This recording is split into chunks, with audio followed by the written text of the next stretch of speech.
One of these days I'm gonna get a remote for that.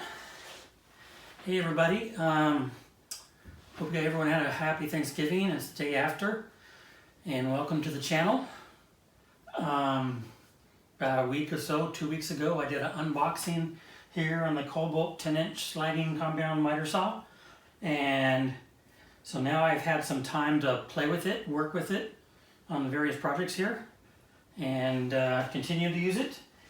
I have a few comments and a few things I like, a few things I don't like, and some things that need to be done. So I'm going to bring the phone in into a close-up and show you a few of those things. So, just a second. So, coming out of the box, I found out it wasn't quite a perfect 90 degrees saw to fence. So what I did was do some adjustments, and it's not difficult to do. It may be a little cumbersome compared to other saws. First I of course unplugged it, and then I had to slide the top rails off. Again, not a big deal. All I had to do is turn this nut until it was almost all the way out, and these just slid right out. Same thing for the other side. So not a big deal, but I would assume other saws, you don't have to take it apart to adjust the miter fence. And then after that, there's 3 screws, 1 here and 2 here, and they take a 5mm. So this is a real old wrench. We'll take a 5mm Allen wrench to loosen and tighten those. So all I did is loosen them up, and I already got it done, but I used a little square, and I lowered and locked the blade down so I can get flush against the blade, and then bring it up, and oops, camera's off again. I'm not looking at the camera.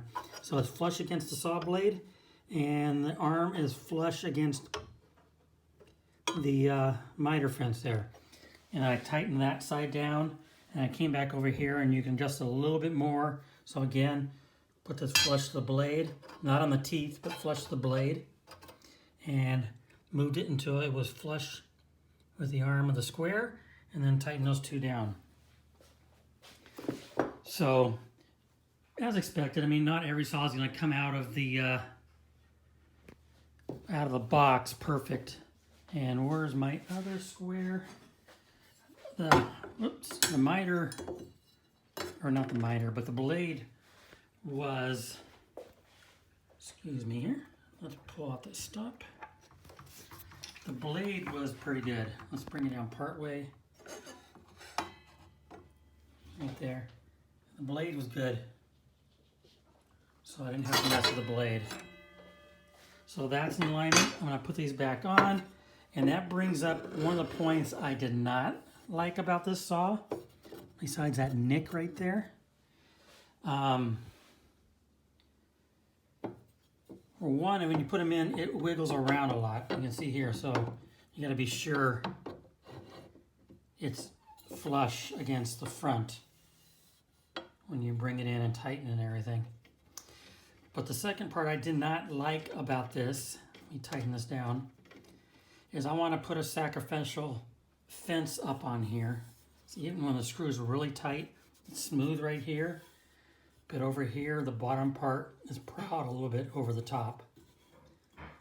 So that shouldn't be too big of a deal, but okay. The second part I didn't like about this is, yes, it came with 2 holes here to mount a sacrificial fence board to, but it's on the bottom non-movable side. So it kind of, I mean, I can bolt it in there and do the straight up and down cut, and maybe the 45 and 45, which is going to be like 80-90% of my cuts. So I may do that for now. But if you want to bevel, you're going to chop up all your wood. You know, you got to move this and put a bevel across it, and you're going to lose chunks. So I'm probably going to end up drilling holes here to put my sacrificial fence in. Another part, which I mentioned already in a video that I was a little unhappy about. I'll put it back in. We'll tighten it up and see how it looks. Again, it's only got one tighten point here in the back, so that kind of pushes in here and has the other end push out. It's not as bad here. Actually, the top part may be just a fraction proud over the bottom. So it should have 2 screws to keep it nice and even. But like I said, I'm going to drill holes here and holes in here to mount my sacrificial boards to when I get ready to do that. And that will be that. The other part, which I mentioned in another video and I've already taken care of, is it comes with extension arms. And when I put this in with extension arms, the extension arm went all the way in. I didn't even look at it when you pulled it out. Sorry, my camera moved into there again. But when it's all the way in, the top of the extension arm was about, you know, a fraction, 1/8 of an inch maybe not even that much, but enough, a 1/16 or so, over your base here. So if you weren't putting a piece all the way across, if you were just bringing it in, it would bounce because of this being higher. So I took it apart and I removed, all I did is remove the bars are still there, so I don't lose those. I mean, speaking of losing, I don't know where I put those pieces. I'll have to keep those somewhere. But yeah, that's another thing that I did not like. But those are correctable. And everything else about it so far, I've loved. It's quiet. Let me plug it in real quick. Oh, me and my fat gut bending down. I should probably put this on tripod, but I'm not gonna. Just gonna start it up real quick. Here's the roll I told you about. This is your safety switch. Instead of a button, you have to roll it. I don't know if you can see the action there. There you go. You have to roll it with your fingers and then pull in.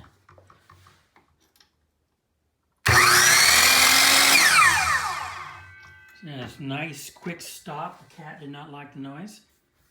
But it took some getting used to. I've seen a lot of reviews and forums that they didn't like this. I didn't like it at first, but it takes you getting used to. And it looks flimsy, but so far it's not. It just takes, you got to kind of roll it over with your fingers and then pull in. Laser switch up here, I haven't used a lot, but it's fairly accurate. I don't know what people are complaining about. Let me grab a chunk of wood. And it has 2 dials here for adjusting. So let's just turn this a little bit this way. Can I get it on? So you can see the laser, and you can see the edge of the teeth there right on the laser line. So that's right where you want to cut. So if you put that laser on your pencil line right on the edge there, it's perfect, and you can adjust it. We're going to do a little bit more this way. And see how out of whack it went that time? Let's go back the other way. Almost there, a little bit more. And there it is. It's right on the edge of the teeth. So that should give you a good cut. I might even just a little bit back, but I'll test the cut later. So I have no problem with the laser. I don't know, people might have it over adjusted so it's being hidden by the blade teeth, but I'm okay with it. So I haven't tested any of the stops yet. Haven't needed to, but I did make this a little bit too far. Well, I kind of adjusted the fence. I put the track in a little bit too far forward of the fence, and it caused some problems with this. And I was also off just a tiny bit, you know, tilting left and right. I don't know how I did that, but that's another reason why I want to get a sacrificial fence on there. It'll bring it out a little bit more and make the stop more effective. But that's it for part 2 of the Kobalt 10-inch sliding compound beveling duo whatever saw after having been able to use it a while. Just make sure you keep it dusted. You know, after this has a little more dust on it right now, but I have been, after a major use, going through the vacuum, keeping the slide clean as much as possible. I'm going to shut the laser. Don't forget to shut the laser off. I think on my last one, the laser eventually burned out or something. I don't see it anymore. But that's it for the 10-inch saw. Overall, I would give it probably a 8, maybe 9. Nah, an 8 out of 10. It functions well. It cuts well. Using the blade that came with the saw.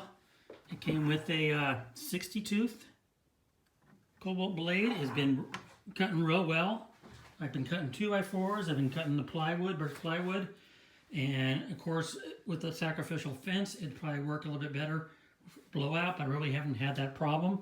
And I'll probably later on go ahead and make my own zero clearance plate here, throat plate. But yeah, except for those little minor inconveniences, I think it's an overall good saw. So if you can live with drilling into here on your own, which I am hesitant to do. Brand new tool. I don't want to drill into it right away, but I'm going to. There you go. Your mileage may vary. You may get a saw out of the box that perfectly in alignment.